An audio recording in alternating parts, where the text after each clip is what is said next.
Okay, so good evening sa bawat sa atin dyan. Ano po? Okay lang po ba yung sounds natin? Okay lang Opo. po.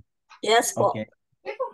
So again, Let me see. magandang gabi sa inyo dyan. Although sa amin ito again, tanghali na po talaga, napakainit, pabagyo-bagyo. So ang daming paiba-iba ng panahon. Okay, pero ang ganda ng inawit natin kanina.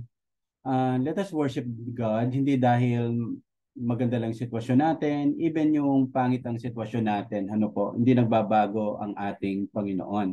So, sa bawat isang narito ngayon po, welcome po sa ating pinaka-Bible study. The last time we discussed about, we are empowered to empower. Pinalalakas tayo ng Diyos para magpalakas sa iba. And wilderness is God's gymnasium for us to strengthen ho talaga. Ang galing-galing po, ano? Dadaan talaga natin mga wilderness, hindi para tayo pahinain ng Diyos, kundi palakasin tayo ng Panginoon. Katulad po natin, iba-iba ang sitwasyon po natin ngayon. Kung magse-sharing nga po siguro tayo ngayon, napakarami natin pwedeng sabihin mga struggles, laban sa buhay, pero still, let us go on lang din po. So, last time nga po pala nakita kami ni Pastor Ariel doon sa COG conference. And Lord willing, this coming Sunday, he will speak to one of our praise outreach, ano po, na mag-celebrate ng 1 year, ano po, sa Quezon City. Doon mag-speak si Pastor Ariel. Sabay-sabay ho kasi binuksan yan last August, ano po, nagpunta kami sa Palawan ng June, nag-pray kami ng July, nilaunch namin yung mga outreaches po noong August. So ngayon po ay meron tayong 7 outreaches na nagse-celebrate ng 1 year po nila. Ano po? So iniikutan ko po yan, worship sa umaga, mission sa hapon. Worship sa umaga, mission sa hapon. And then binibisita ko po sila for empowerment and assessment. Ano po, iba-iba ho kasi yung sitwasyon po nila. Nakakatuwa po talaga, may magandang ginagawa ang ating Panginoon. And be mindful also, pag may ginagawa ang Diyos, aware tayo na merong mga atake po talaga. Napapansin niyo ho ba, sabi nung iba ho, marami nagsasabi nito, talagang the most hazardous profession is being a pastor. Bakit kaya sobrang hirap? Ano po, pag talagang, especially as a pastor po, ano, unlike yung mga doctors, mahirap din po yan, engineers, architects. Pero ang sabi ho ng iba, ang nagpapahirap daw ho sa atin kasi talaga ng matindi sa lahat ng ginagawa natin, kasi ang pastor ho daw ho, lagi lumalaban po talaga yan at lagi nasa natawag po na spiritual warfare po. Kaya minsan di ba parang nag-share ka lang, pero bakit pagod na pagod ka? Kasi the devil will do everything for us not to hear the word of God. The devil will do everything, even technical difficulties. Kaya sabi ko nga po, nakakadalawang word na po ako para itayo ang mga outreaches po natin. Pasensya na po, pero talagang galing po ako ng Bible School, pero hindi ko po gagamitin yung principle ko sa Bible School na natutunan sa pagtatayo ng church. I want to build a church according po sa word ni God. Marami po kasi nagtapos sa Bible School, medyo hindi nakapagtayo kasi nasobrahan ng talino. Ang bala ko po, pagtatayuin ko muna po sila ng church, saka ako papasukin ng Bible School. Kaysa ang dami bumabangga po sa utak po. Katulad ng dalawa po na to, ang ganda-ganda. If we want to build the outreaches and even the main church, we need to protect the word. Gamitin natin ang lahat ng paraan, lahat ng distraction, alisin natin to hear the word of God. Kung hindi maririnig ang word of God, walang pagbabago. Kaya sa parable sa Matthew 13, di po ba tinuka ng ibon? Yun po ang gustong gawin din po sa even sa atin lahat ngayon. May message si God pero gusto niyang agawin yung word kasi hindi special number ang nagpapabago sa buhay ng isang tao. Pasensya na po, special number. Maganda po yan, tulong po yan para i-ready sa Word of God. Pero kung meron mang nanakawin ng Diablo sa atin every Sunday is the Word of God. Yun po talaga nagpapatransform sa atin. Let us do everything. Kaya ayusan natin ang church because we want to hear the Word of God. Bakit gusto nating ilawan ng mas maliwanag yung harapan? Because we want to hear the Word of God clearly. Hindi ko tayo nagpapaganda lang, nagpapapogi, kundi word ni God, pag hindi natin naprotektahan ng word ni God, kaya sabi ko nga sa mga leaders namin at volunteers, wala na akong magagawa pag nagsasalita na ako. Tingnan nyo kung naririnig sa likod ng maliwanag ang word ni God. Kahit gusto kong umihi, wag ka na munang umihi kasi makakadistra ka eh.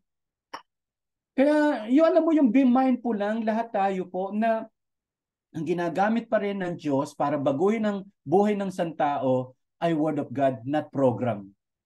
Not program po. Let us build our church to the Word of God. and practice generosity. Alam niyo ho, basta sa susunod, i-share ko po yung vision na yan. Ang ganda-ganda po. Minsan yung bureaucracy, sa sobrang ang tagal ng mga meetings at tagal aprobahan ng isang bagay, ang tagal natin na execute ang maraming bagay. Kami po, halos wala pang nilalabas na pera ang church. 7 na po ang church ngayon na naiuusad. At nakikita ko po yung provision, Pastor, pabigay nga po ito sa outreach na ganito, pabigay nga po ito sa outreach na ito. Kaya naniniwala po ako ang talagang susuportahan ni God sa atin po ay ang desire natin, paano i-build ang church. Huwag po palakin yung pangalan, do not ano po masyado mag-concentrate tayo sa pangalan. Tingnan niyo po yung blessing ni God. Ang prayer po ng mga kabataan sa amin, is sana madala nila ang mga magulang nila sa simbahan para makarinig ng salita ng Diyos. Binaligtad ng Panginoon. Sinagot ng Diyos ang panalangin nila. Ang simbahan ang dinala sa bahay. At naligtas ang kanilang pamilya. Kaya kung meron po kayong contact na ando na po, meron kayong space, why not hindi doon gawin yung gawain ng Panginoon? Tingnan lang ho natin, mamaya i-discuss pa ho natin yan. Let me share lang po sa inyo itong PowerPoint natin and then orasan ko lang po ang sarili ko. Ano po, para at least alam natin. Okay. So, tingnan po natin to. Tinlakay natin last, ano po. May senior po ako sa inyo last time. Ano po? Ayan. Okay lang din po Ayusin natin to. Okay. Ito po yung isa sa pangunahin naming leader, top leader, si Captain Ray Hernandez. Naputulan siya ng paa. Isa lang po. Kaya lang, parang nagbakasakali pa yung doktor na maisalba yung isang paa. Then after 1 week po, puputulan na naman po siya ng paa. So, pero by God's grace, ano po, buo po ang pananampalataya nila. Siyempre, dadaan ka rin sa depression kasi makikita mo, putol ka na pala yung paa mo. Pero grabe talaga yung suporta ng church. Kaya lalo nating ma-appreciate talaga, marami rin naman naputulan ng paa pero iba yung may kasama ka sa paglilingkod sa Yan yung siya, Captain Ray, Major Ray Hernandez na po ngayon, pero retired na po siya. Siya ang nagturo po talaga sa church din na bagamat official siya yung taga-ayos namin ng silya. Napaka mapaglingkod po talaga sa Panginoon. Ayaw niya maging burden, gusto niya talaga is mapaglingkod sa Panginoon. Isa po yan sa bunga ng paglilingkod ni Kuya Lester and Ate Lee. Tinaga po niya sa panahon nito ay may sakit. All throughout ng buhay niya, lumalaban siya sa karamdaman for the last 2018 or 2019 bago pumasok ang pandemic, na-bypass naman po siya. Operation po. Kung hindi dahil sa faith, paano na po? Okay? So sunod-sunod po, habang nag-outreach kami ngayon, doon sa mga outreaches po, yung mga magulang na kasama ng volunteers, may namamatayan. Ang dami pong ang dami pong lumalaban sa karamdaman, ang dami mga struggles. Pero lalo nakaka-excite yung gagawin ng ating Panginoon. Kaya dineclare po namin, every Friday, magiging fire day namin. We will soak in the presence of God, impartation, and feeling po talaga ng Holy Spirit. Ano po? Kanina lang madaling araw po, nagulat po ako. Nasunog pala yung church namin dito sa Matantubig. Umaga ko na lang po nalaman, pero inayos na po ng ibang mga kasamahan natin. Ang nasunog lang naman yung parting itaas, may natutulog doon, buti hindi na-trap, sa bintana po dumaan, somehow nakatalon po. But in spite of that, wow, sabi ko, hindi, tuloy yung fire day natin, kila Nanay Puring natin gaganapin, yung ating prayer meeting. At wag ko kayo mag-alala, nakakatuwa lang po, ito yung mga panahon na ang church, meron rin po tayong mga pondo kahit paano na pampaayos nito. Hindi natin kailangang mag-solicitation o mag-campaign or i-post man lang sa FB. Hindi po. Matagal na po kami inihanda rin ni Kuya Lester na lagi sinasabi niya sa amin, wag na nating hintayin pa na masira yung church natin. Ngayon pa lang, maglagay na tayo. Mama, excuse me. Mama, paano lang po na sounds? Yung ganun lang po, hindi pa dumarating yung mga calamities or emergencies, laging mag-ipon na ho tayo kasi calamities will come. Huwag naman nating sisinan Diyos bakit dumating, pwede naman natin pag-ipunan. So yun po, hindi ho tayo titiklop, lalo nga pa tayong ginaganahan So akala nila automatic, wala tayong prayer meeting mamaya o soaking. Hindi hahanap tayo ng lugar kasi may word tayo na gustong i-impart sa kanila. So NBC, struggle is real, pero mas totoo na buhay ang Diyos. Totoong may problema ka, pero totoong may pangako ang Diyos. Totoong minsan nalulungkot tayo, nahihirapan, pero mas madalas naman yung mas masaya tayo at na-overwhelm tayo sa pangako ng ating Panginoon. Amen po ba tayo doon? So kaya salamat sa Panginoon. Napakabuti ng Diyos. I can guarantee you po, tuloy ang paglilingkod sa Panginoon, and the gates of hell will not prevail. Even the gate of Hades will not prevail. Kaya nga dapat hindi lang tayo depensa, lagi po tayong umaatake sa buhay. Kapag ang simbahan may ginagawa, expect nyo po maraming attack, but we are under in the protection by the blood of Jesus po talaga and power of the Holy Spirit. God gives promises to each one of us, but His plan to fulfill them will require faith, which means His fulfillment is not going to look like what makes sense to us in the natural. God gives promises. Totoo po yan. Kaya lang, we need faith po talaga para maranasan po yan. So, let me share lang po yung idea muna na ito. May pangako ang Diyos, pero wag naman nating i-assume na yung pangako ng Diyos mangyayari sa paraang gusto natin. Di po ba? Minsan kasi may pangako ang Diyos, pagpapalain ako ng Panginoon, siguro padadala niya ako sa ganito, bibigyan niya ako ng ganito. No. Ang promise ni God, ipagkakaloob niya sa paraang gusto niya. Kaya may mga sinasabing, my ways are not your ways, my thoughts are not your thoughts. Yes, palalaguin ko. Hindi po ba in Jeremiah 33:3? Call unto me and I will answer you. Sinabi ba doon? Tama, pag tumawag tayo, sasagutin tayo ng Diyos. Hanapin niyo po sa verse 9 kung kailan sasagutin ng Diyos. Pwedeng 1 year, pwedeng 2 years, pwedeng 3 years. Pero sumasagot ang Diyos. So yun po, ganun din ang pangako ng Panginoon. May pangako ang Diyos, pero yung kung kailan at kung ano ang paraan ng katuparan, sa Diyos po yun. Huwag po tayong magagalit o sasamaan ng loob sa Panginoon kung may mga parang inaasahan tayo sa paraang ganito, hindi doon pinararaan ng ating Diyos. Kaya mga kapatid, may pangako ang Panginoon sa atin. Ang magiging dilema lang natin, minsan inaasahan natin sa paraang gusto natin, sa panahong gusto natin. No. Ecclesiastes chapter 3, He made all things beautiful in His time. Alam ng Diyos kung kailan niya tayo iaangat, palalaguin, dadalin po sa promised land. I hope na nagagets po natin ang mga bagay na ito. Okay? So, Luke chapter 1 verse 80, it refers to John the Baptist.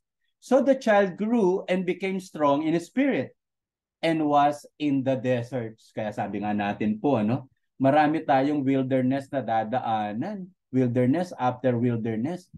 Pero magandang ganito po yung mindset. Natutuwa nga po ako.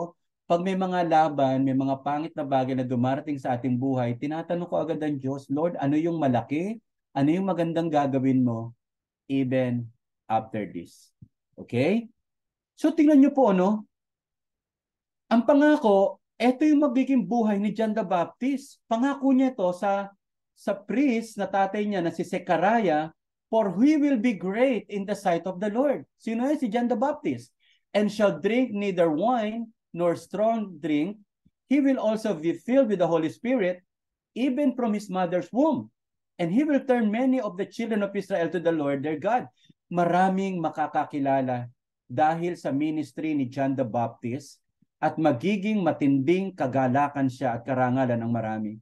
Verse 17, He will also go before him in the spirit and power of Elijah, to turn the hearts of the fathers to the children, and the disobedient to the wisdom of the just, to make ready a people prepared for the Lord.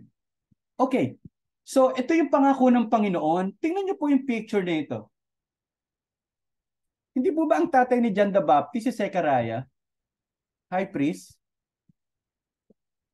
Kung meron man sigurong inaasahan sa pagkabata po, si John the Baptist, magiging high priest din po siya. Mag-aaral siya kay Gamaliel sa magandang school. Pero for the next 30 years, ang pinag-aral ni God, si John the Baptist. Doon po sa wilderness. Hindi po ba pangarap daw po ng mga young Israelites na maging priest? Makapag-aral sa mga ganitong school? Ba't ganon? Hindi ba magiging great itong si John the Baptist? Pero bakit doon siya pinag-aral sa lugar na napakahirap? Bakit yung damit niya dapat nakabarong, dapat naka-coat and tie, balat ng hayop po ito eh. At ang kinakain niya po, hindi po samgyup, ano po?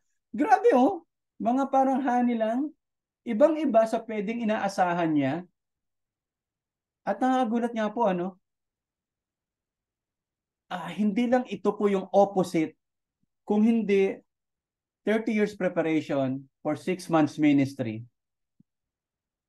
Halos 6 months lang po naglingkod si John the Baptist eh. Pero ang daming nakakilala sa Panginoon. Alam naman natin kinamatay niya po, pinapugutan siya ng ulo. Pero natupad na yung kanyang purpose na ihanda niya bago dumating at mag-ministry si Jesus. Minsan may mga inaasahan tayo sa buhay na sabi ko nga po sa inyo, iba sa inaasahan natin. Marami sa atin, ako gusto ko po talaga, pangarap ko electrical engineer kasi nakakita ako ng kapitbahay, sa Meralco nagtatrabaho, ang ganda-ganda ng buhay, walang anyo ng kahirapan. Sabi ko, maganda siguro magtrabaho sa Meralco, pinangarap ko mag-aral doon sa Meralco Foundation, may sarili talaga silang in a sense, school, pero hindi po yun ang plano sa atin ng Diyos eh. For 4 years, di ako nakapag-aral. 4 years of volunteering sa church po. Basta ito lang po nakita ko parang in a sense may pagmamalaki ko po na tamang ginawa po natin. Sinuportahan ko lang muna po yung pastor ko ho, kung saan ang Bible study niya, kung saan po siya nagpupunta. Basta gusto ko lang po maging kagaanan ng pastor ko po. Not hanggang after 4 years, sabi niya, Loy, ba't hindi ka pumasok sa Bible school? Ang sabi ko lang po, masaya na po ako sa ginagawa ko, nakakatulong naman po. Pero sa totoo lang, hindi na po ako makaalis sa calling na yon.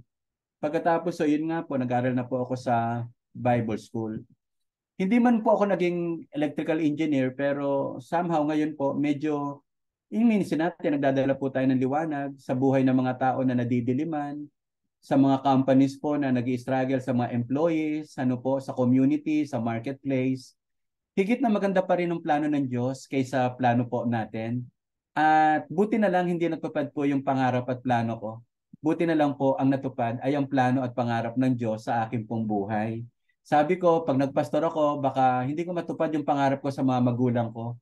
Pero nung mag-full-time ho tayo, nakita ko ho, hindi lang pamilya ko po ang natulungan natin, kundi maraming tao. Kaya nga po ngayon, kaya pala pinaraan tayo ng Diyos para makita natin ang hirap mamatay ng mahirap, ang hirap magkasakit ng mahirap, ang pinakamahirap, yung naghihirap ka na, malayo ka pa sa Diyos. Pag nasa Panginoon ka, yun dapat na sana pambili mo ng bisyo na pupunta sa pamilya mo. Kung ikaw hindi masyadong responsibilidad, pero dahil nasa Panginoon ka, nagiging responsible ka at naimomodel natin ngayon yung pagtutulungan at pagmamahal sa pamilya. So mga kapatid, grabe, nakakatuwa ho talaga na masundin natin yung plano ng Panginoon sa ating buhay. And eto gusto ko talaga liwanaging mabuti po sa inyo to, gusto kong i-share. Kailangan nating makinig sa sinasabi ng Diyos, hindi sa kung ano ang nakikita natin na ginagawa ng marami. Wala namang masama na sumunod sa pinagagawa. Nakita natin, ang ganda kila Rick Warren, ang ganda ginagawa ito sa Victory, ang ginagawa ito sa COG, ginagawa ito sa CCF. Pero at the end of the day, as a church, we believe may sarili tayong calling. Totoo po yun, kung wala pa tayong naririnig, nakikita, maganda ho talaga manggaya. Pero at the end of the day, itayo po natin yung pinagagawa ng Diyos according sa sinasabi ng Panginoon sa New Beginning Church. Kaya nga po ako, kung meron akong gustong sabihin nyo po, huwag niyong gayahin ng Praise Church kung wala din namang word ang Panginoon sa inyo. Kasi talaga pong at the end of the day, kung may ipapagawa si God po sa inyo, kayo po ang kakausapin, hindi po ako. Maaring may natuwa po kayo, salamat sa Panginoon. Kaya nga po ang praise church is a culmination or parang collective efforts ng different churches na nung una na wala pa tayong nakikitang maliwanag na sistema, direksyon ng Panginoon, pinakamabuti ho talaga. Gayahin muna natin yung may mga nangyayari, pero kapag umuusad na ho tayo, it's about time, Lord, ano yung gusto niyo pong gawin sa buhay ko? Kaya napakahalaga po, we should listen to the Word of God. Listen to the Word of God. Kaya tinatayo pa lang natin yung mga outreaches po. Simulan na natin ang mga churches, maganda ang itsura, mabango ang itsura, maganda ang sounds, ano po. Kasi the church is the most beautiful reflection of Jesus in the world. If you agree and believe Wala naman pwedeng mag-represent ng pinakamaganda patungkol kay Jesus kundi church. Ang mga negosyo nga pag nag-o-opening, may mga bulaklak pa sila. Grabe, ang grande yung opening nila. Bakit ang church pag nagsisimula, okay lang na barong-barong, okay lang na kung saan-saan lang? Kaya nga po, oo nga, no? Pagkatapos parang gusto natin, may maawang Koreano, may maawang ganito. Ang hirap bakbakin tuloy ng poverty mentality. Kaya nga po ngayon, ito po yung nakikita natin. Again, itayo natin ang church sa paraan na makikita ng mundo, Jesus is beautiful. The presence of God is powerful. Huwag ko kayong papayag na may umaapak po sa lugar every Sunday or every gathering natin na may hindi naliligtas, na may hindi gumagaling. Kasi, oo, tamang napakaganda po ng SM, napakaganda ng iba't ibang buildings, ano po. Pero ang presence ni God, nananahan lang po doon sa lugar na kung saan nagpupuri ang kanyang mga anak. Kaya, hanggat maaari po, let us hear, let us listen to the Word of God. Kaya ang title po ng message natin ngayon or Bible study, mabilis lang po ito, Don't Birth an Ishmael.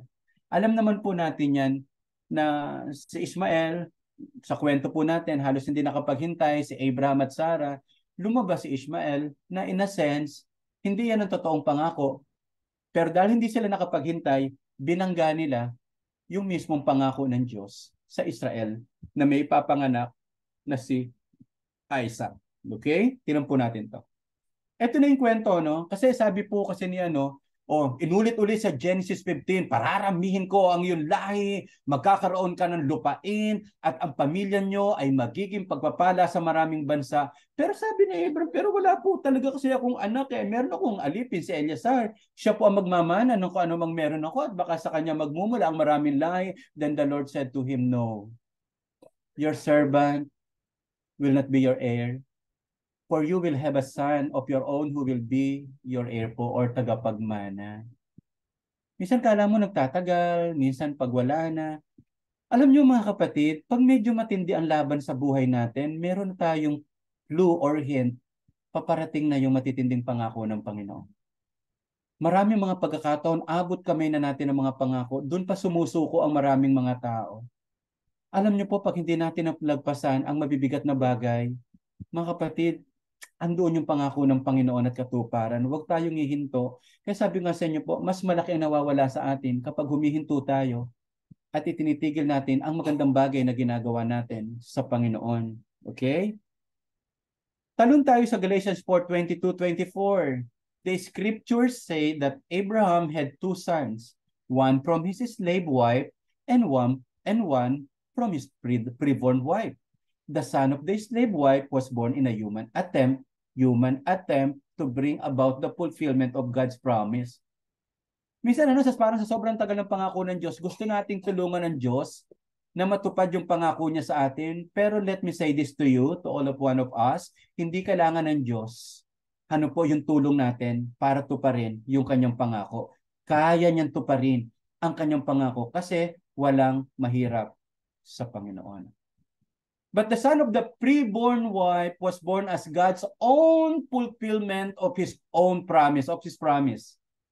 These two women serve as an illustration of God's two covenants. The first woman, Hagar, represents Mount Sinai, where people received the law that enslaved them. So ito po yung ito po yung magiging buhay natin. May pangako ang Diyos sa atin na kailangan nating hintayin. Kaya lang, minsan hindi tayo makapaghintay. Ang nangyayari, yung may mga inaasahan natin na gusto nating mangyari, ginagawa natin ng paraan, dinidiskartehan natin. Ang tawag natin dyan, Ishmael Ministry. Sa totoo lang, wala namang problema kung gumawa kayo ng isang bagay, pero ang tanong, may word ba si God? Pastor, ang ganda ng ganito, magkaroon kaya tayo ng ganito, may word ba si God? Pag ang isang bagay ginawa natin ng pilit, pag isang bagay ginawa natin according to the flesh, we will maintain it to the flesh. Mahirap. Parang ganito lang. Pag gumawa ka ng mali at nagsinungaling tayo, ang hirap i-maintain. Lagi nating ibibigyan ng katwiran. Lagi nating parang ipaglalaban. Pero kapag ang isang bagay, born in the Spirit, born talaga sa pangako ng Panginoon or Isaac Ministry, the Lord will protect lahat ng ipinanganak niya. Pero yung mga bagay na pinilit natin na walang kinalaman sa Panginoon at gusto lang natin, ikaw ang magme-maintain. Dalawa lang ang pwede natin gawin sa pangako ng Diyos. Pilitin natin or madaliin natin. Or maghintay tayo na habang naglilingkod, maghintay tayo na talagang gawin ang mga bagay. So, born in the Spirit, Isaac Ministry, kita ho natin, si Ishmael, at the end of the day, naging kalaban po ni Isaac. Huwag naman nating ipabuli ang pangako ng Diyos sa mga bagay na hindi gusto ng Panginoon sa buhay natin. Baka meron po dito ngayon sa NBC na minsan medyo mainipin ho talaga sa buhay. Ano po? Yung parang lagi po tayo minsan naiinip. Oo, gusto natin magkaroon ng ganito. Okay lang din naman. Pero kapag pinilit natin, mahihirapan ho tayo. Last 2021 po ba yon? Parang gusto namin pilitin ng mga taga-Praise Church na maging negosyante. Kasi gusto namin makapagtayo ng temple. Kaya lang, hindi pa ready ang church. At minsan pwedeng nakopya lang din namin to sa iba. Ako po ito ang malaking lesson ko po ngayon. Hindi po masamang humanga. Pero hindi ibig sabihin lahat ng sinasabi ng tao o leader na hinahangaan natin, gagawin mo agad. Kung hindi po applicable sa atin. Like for example, nagsisimula tayo. Ang ginagaya natin is church na 100 years old na. Baka po hindi kayo makasabay. Kung ako po 200, ang pinakamalapit ko pong gayahin 300 to 400. Kasi madidisappoint po kayo eh. Katulad po nito mga outreaches, sabi ho namin, buuin nyo lang po up to 100 kasi madaling humanap ng lugar ang 100. Pero kung gagayahin nyo yung Victory Mall, 15 years in the making po yan. Parang mas madali po magtanim ng marami. Dati po, ganyan ang direksyon namin, papataas. Ngayon po, papalapad na po ngayon. Kasi ang word sa amin, Isaiah 54:2, and you will spread out to the left, to the right. Left to the right, simbahan sa kaliwa at kanan. Di po ba? Napakaganda po noon kung may maliwanag na word po sa atin. So sa inyo po see to it. Pastor Lester, ang ganda magkaroon kaya tayo ng ganito. May tatanong lang ako sa'yo, may word ba si God? Kasi kung walang word si God, walang backup ng word, baka flesh lang po yun. Bili po tayo ng ganito. Bakit po? Kasi mas maganda po makarinig ang mga tao na mas maganda talaga. Maganda na yung word. Hindi pa distraction yung natin, sound system natin. Nagkakaunawaan po tayo, no? May pangako ang Diyos, huwag mong puwersahin sa laman. Hintayin mo sa spirit.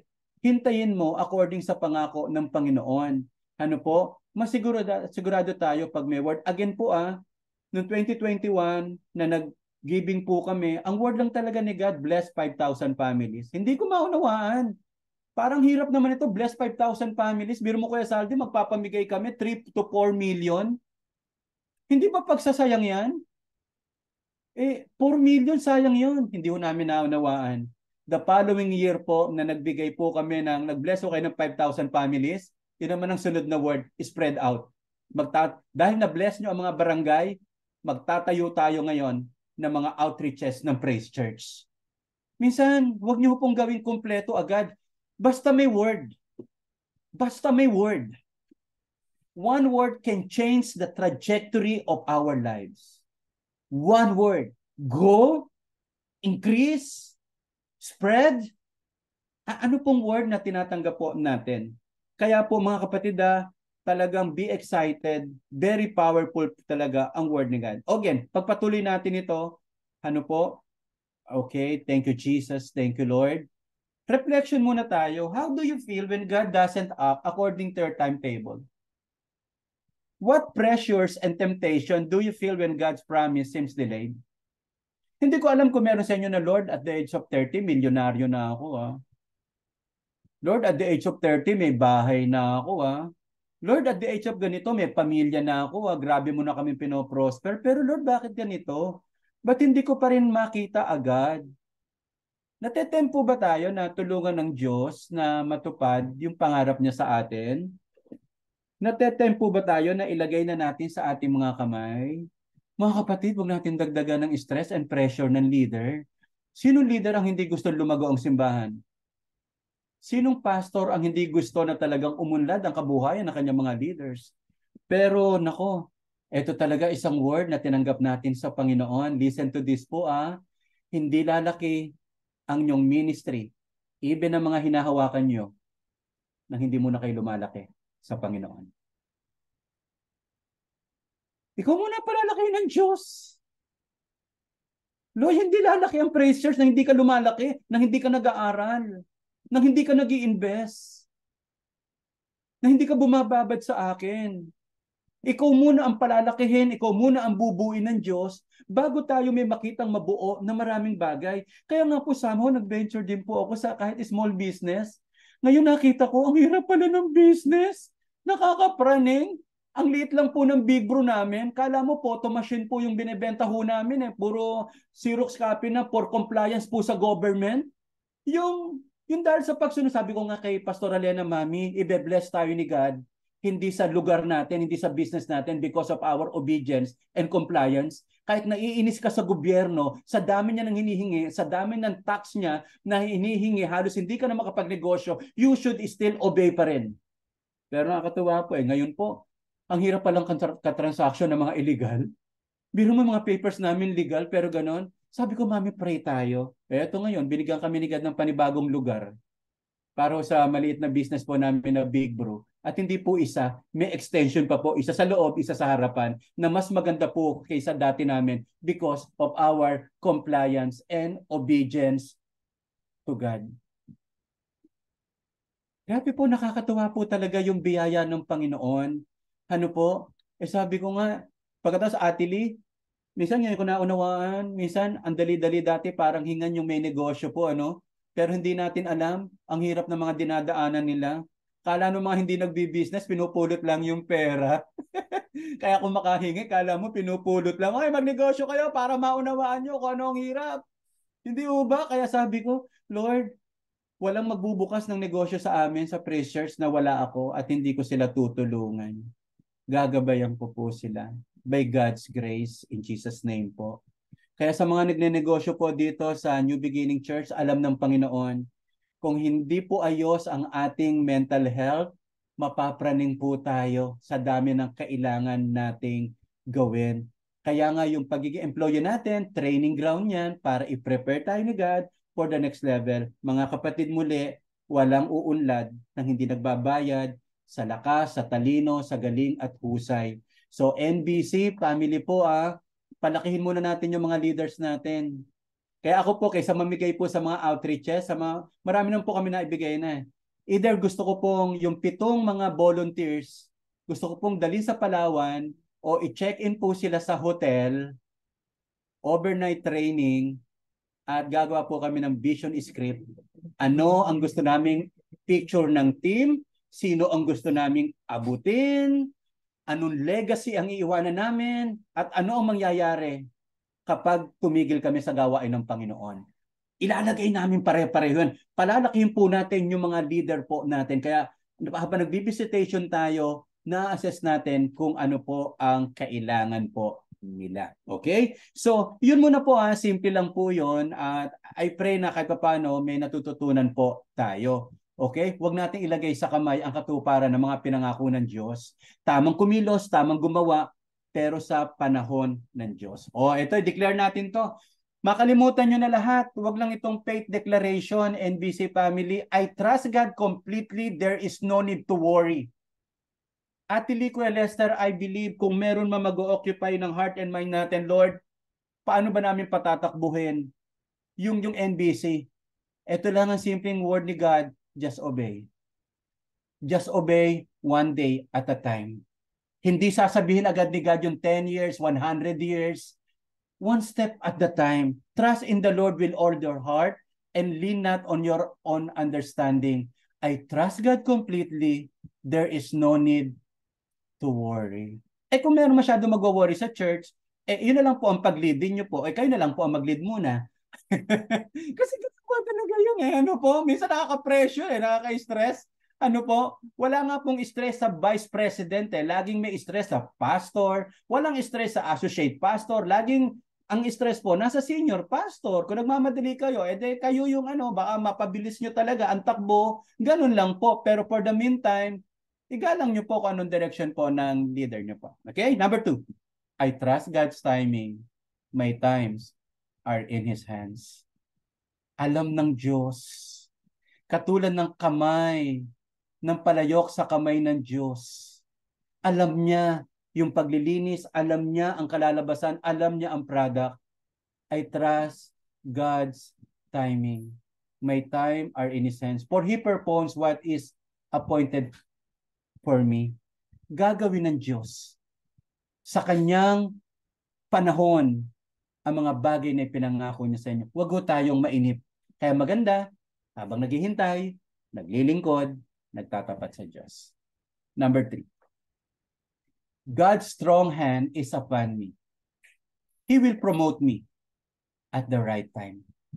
Ganda-ganda po nung sinabi sa 1 Peter, therefore humble yourselves under the mighty hand of God, that He may exalt you, that He may increase you, that He may promote you in due time.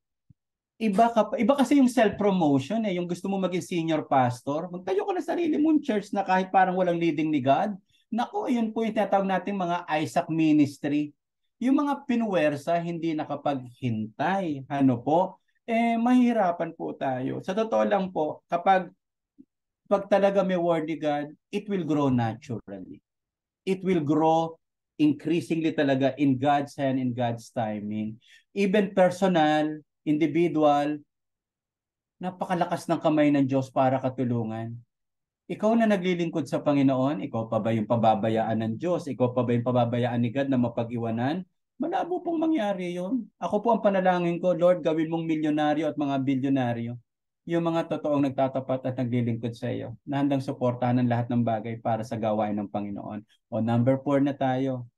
God, ganda-ganda nito, God will honor the promise as I honor the process. God will honor the promise as I honor the process. Lalakaran ko yung proseso ng ating Panginoon. So don't try to get out of anything prematurely. Let it do its work so you become mature, well-developed, not deficient in any way. Honor the promise. God will honor the process. Nakakalungkot po, may mga tao at even church siguro, ang tawag ko dito po yung lottery mentality. Lottery mentality yung isang araw tatama ako. Yung parang tumama sa loto. Lottery mentality, maraming ganung mentality. Isang araw tatama ako. Isang araw, saswertein ako. Isang araw, lalago ako. Mali po Ang dapat po is bridge mentality. Bridge mentality or discipline mentality. Lahat ng gusto nating maabot, dadaan tayo sa tulay ng process. Let us fall in love with the process. Yung lottery mentality, ang tawag niya ganito, isang araw tatama ako. Pero yung bridge mentality or discipline mentality or process mentality, araw-araw gagawin ko yung tama. Pagpapalain ako ng Diyos.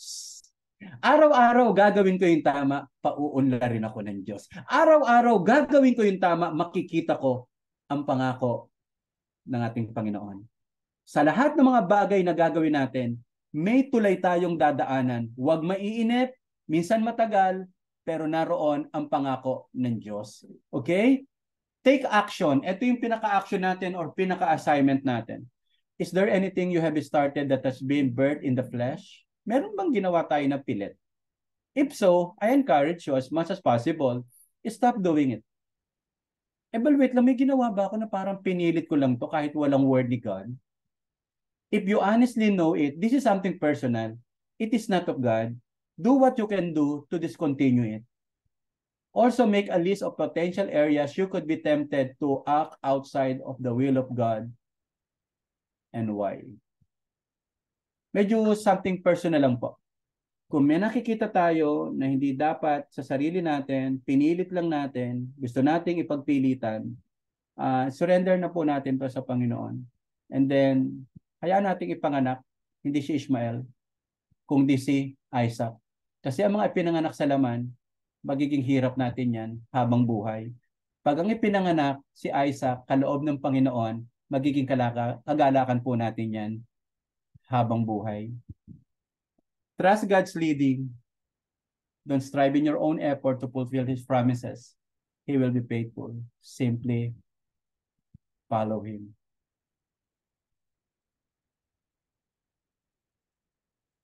Laging tinatanong po nung marami sa akin po yung church. Sabi ko hindi po perfect ang church pero masayang-masaya po ako sa nakikita ko po. Kasi ang Praise Church, meron siyang halos hindi lang 11, 20 or 30 mga churches na natutulungan po natin through mentoring by God's grace. Ang lagi naming pinangahawakan, no church left behind, no pastor left alone. Hindi ko magiging katuwaan na may simbahang hindi lalago. Walang simbahang mapag-iwanan, walang pastor o lingkod na mag-iisang lalaban. Ang kagalakan ng NBC ay magiging kagalakan namin. Ang pag-unlad ni Kuya Sunny ay kagalakan po natin. Ang tagumpay ni Lichelle, ni Sarah, ni Crane, ni Ate Tina ay tagumpay nating lahat. Hindi tayo matutuwa na may nahihirapan at may pinagpapala. Lahat tayo ay iaangat ng Panginoon. For the last 7 minutes, gusto ko lang pong i-play yung song na ito. Pa-play lang natin. Tagalog song, Mga Pangako. Hayaan po natin mag-minister. Ano po? Ano lang to? Kinopya rin po natin. Kinuha lang natin sa YouTube. Ano po? Pero pakinggan lang ho natin yung mga pangako ng Panginoon. Then after that, I will pray for you.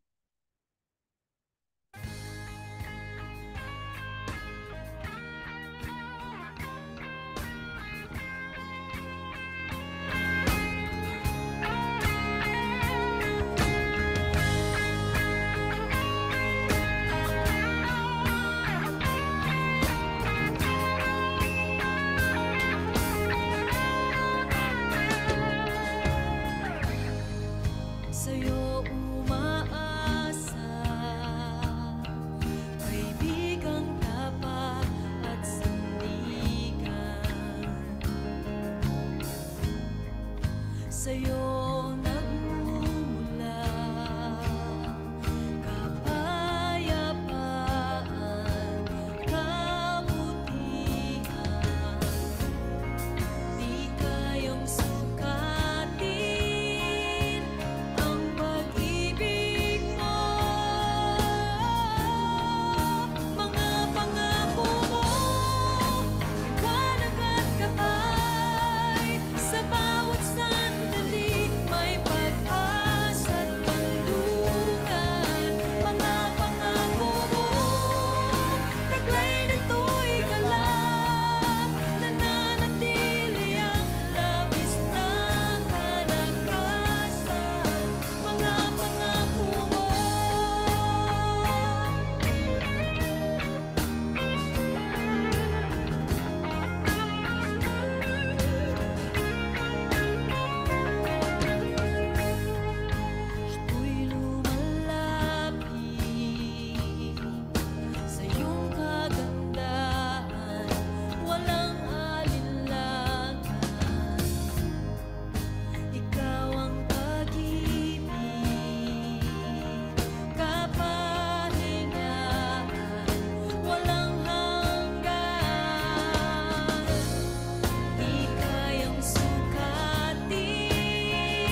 pagpunta po ninyo dito sa lugar na ito, may mga pangako po kayong pinanghahawakan galing sa ating Panginoon. Amen? Sinasabi ko po sa inyo, ang bawat pangako na yan, isa-isa na yan, lahat po yan ay ganap na dahil po sa ginawa sa atin ng Panginoong Hesukristo. Amen? Ulitin po ulit natin. Let's declare our faith. Thank you so much, Jesus. Mga pangako mo, haragat kabay, sa bawat sandali, may pag-asa't kalungan.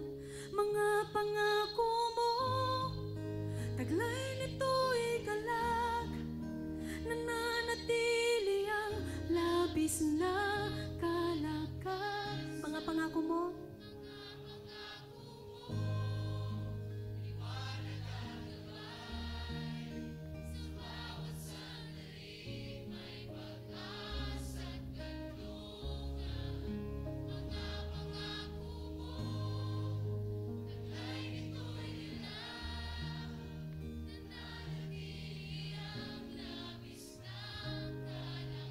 mga pangako mo, mga pangako mo.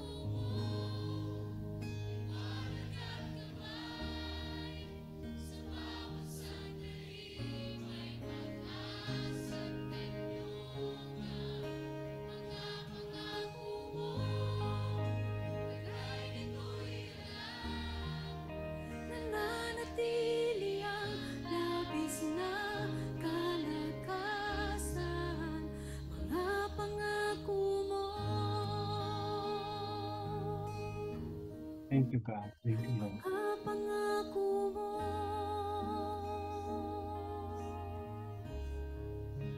Mga pangako mo.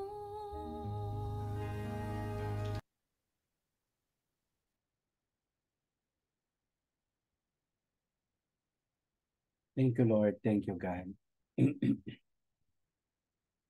Thank you, Jesus. Sige po, meron po ba kayong mga inaasahan sa Panginoon at mga pangako na pinanghahawakan talaga sa Diyos? Maaring baka iba sa atin na iinip na sa katuparan ng mga pangako ng Diyos. Panghawakan natin, God will honor the promise as we honor the process. Minsan mahirap yung process, but we should love it. Ano po? Marami pagkakataon sa ating paglilingkod, talagang ang tinutuntungan lang natin pangako ng Diyos. Minsan ang matindi po natin pinanghahawakan lang ay kung pangako ng Panginoon. Kung hindi dahil sa pangako ng Diyos, maaring tumigil na tayo. Kung hindi dahil sa pangako ng Diyos at nakikita natin gagawin ng Diyos, maaring matagal na tayong huminto. Pero dahil pinuno ng Diyos ng pangako ang iyong puso, ang Diyos din ang tutupad sa kanyang takdang panahon, sa kanyang tamang panahon, ang mga pangako ng Diyos sa iyong buhay. Kaya wala hong susuko, wala pong give up. May magandang gagawin ang Panginoon. For our last 3 lesson, hanggang sa dulo po, pag-uusapan natin ng new wineskin, ano po, may bagong ginagawa ang Diyos na kailangan po masabayan natin. So again, I pray sa NBC, walang ipapanganak na Ishmael or according to the flesh, kundi po according to the Spirit, which is Isaac, to the real promise of God. Sino man po sa oras na ito, hallelujah, maaring nabibigatan ka ngayon, maaring nahihirapan ka ngayon, maaring, wow, may mga bagay ka ngayon na gumugulo sa isipan mo, sa pangalan ng ating Panginoong Hesus, tanggapin natin yung pangako ng Diyos na nagsasabing sa Diyos na makagagawa na higit pa sa iyong inaasahan. Sa Diyos na makagagawa na higit pa sa iyong iniisip. Sa Diyos na makagagawa ng tunay na higit pa sa maraming bagay. Ang Diyos ang lagi pong sumama sa atin. Kung meron mang isa man lang dito na nangangailangan ng mensaheng ito, sa oras na ito, hayaan mong ibaba ng Diyos ang presensya ng Diyos sa iyong buhay. Marinig mong maliwanag ang tinig ng ating Panginoon. Salita ng Diyos na nagpapabago, salita ng Diyos na nagpapalakas, salita ng Diyos na gumagabay sa atin. Pakapuspusin ka ng kapangyarihan ng banal na Espiritu. Panginoon, ingatan mo po ang salita ng Diyos na aming narinig, Panginoon. Ito ay magbubunga in 30, 60, and 100-fold, so God. Ang iyong mga salita at pangako ay hindi mapapako sapagkat tapat ang nangako. Thank you so much, oh God, whatever we achieve, whatever we receive this evening, Panginoon, we give you all the praises, glory, and honor in Jesus' name. Amen at amen. God bless you po, NBC. Ate Lee, thank you po. Thank you.